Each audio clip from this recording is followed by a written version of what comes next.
তরল জলের আদর ভরা শীতলতা নেই গল্পকার নবমিতা সাউয়ের গল্প তৃপ্তিতে, বরং আছে ভদ্র সমাজের মুখ ম্লান করে দেওয়ার এলিমেন্টস।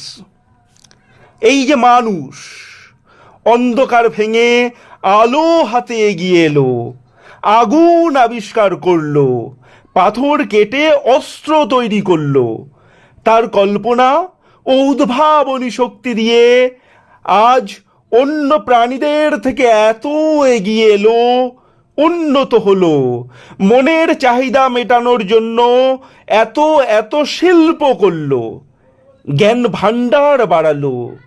বিজ্ঞান তো এখন রূপকথার গল্পের মতো মনে হয়। তবু মানুষের ভেতর কি বদলালো? সহজ হলো বেঁচে থাকা, সাম্য কেন এলো না?